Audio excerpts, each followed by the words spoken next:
What's up? We are back with a Trill Talk segment of the Rogan experience. Shout out to Joe, but more chocolate. Same knowledge, but more chocolate. We going through Benoit Saint-Denis and Poirier. This is a big fight coming up that I know everybody's sleeping on Saint-Denis. I know. Here's how I look at it. The old Poirier, maybe. But I tell you like this.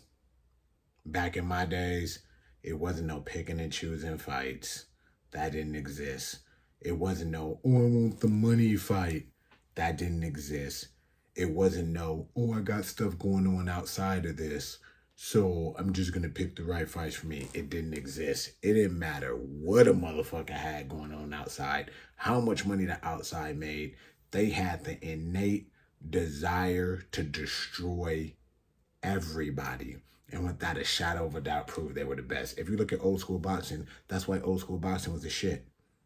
They wanted to wipe out their weight class. None of this win a title, oh, let me go fight the next division up, like you see. They want to wipe out their weight class, then wipe out the one above, then wipe out the one above, then wipe out the one above until their body or the size or something reach their limit. That's how the old school MMA fighters are. The Pedro Hizzos, the Josh Barnetts, the Frank Shamrocks, the Baz Rudins, the vintage Last Emperor Emelianenko's, the Marsudalev, the Andre Simonovs, Norifumi Kiyamoto. Y'all don't know about this. Hayato Sakurai's.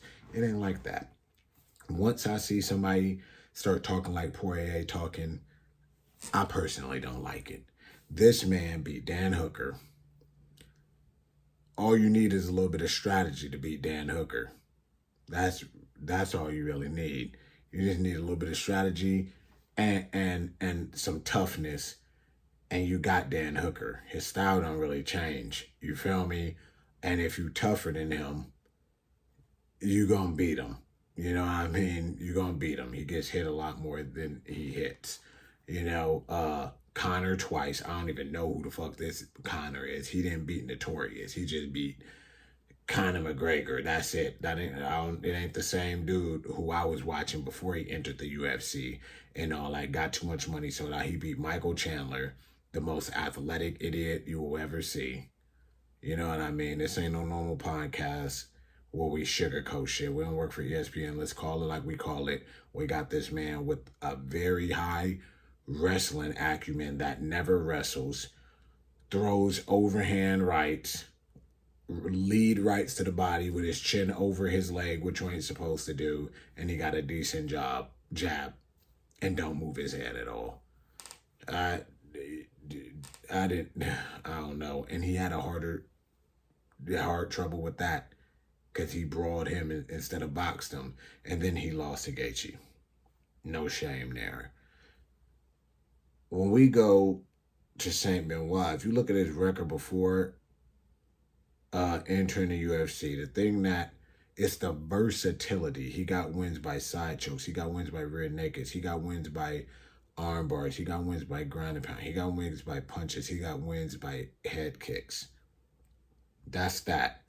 There's a guy named Luan Santiago who I think could wipe a lot of the lightweights in the UFC.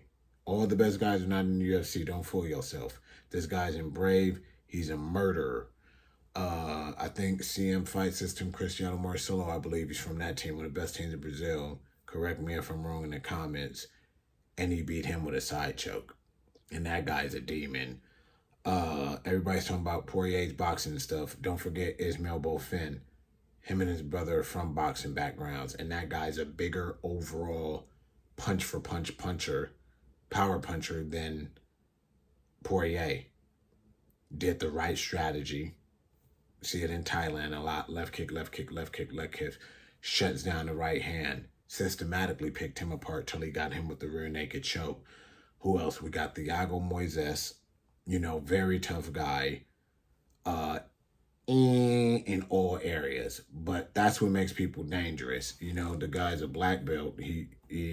He's one of those black belts that just don't seem to ever learn wrestling, which gets him in trouble. But decent striker, decent cardio, decent boxing, decent kickboxing. A lot of time you'll be fooled. A lot of these UFC guys are strong one area, weak the other. So sometimes it's more troublesome to fight a decent person, if that's decent everywhere, beat him with ground and pound. Then Matt Farivola, not the best guy. What did he do? His best one was what? Drew Dober, which can always happen. Matt is a big puncher. I think his best one to me is Jalen Turner. Besides that, not too impressive of a fighter. You just got to watch out for his big punch. But look at that, wiped him. So when I look at this, I'm all in favor of Saint Benoit. And this man was like, this man, you got to think about it. He brawls people when he wants to brawl them. He don't get tired. He knows how to switch up the game, and he's more versatile in MMA.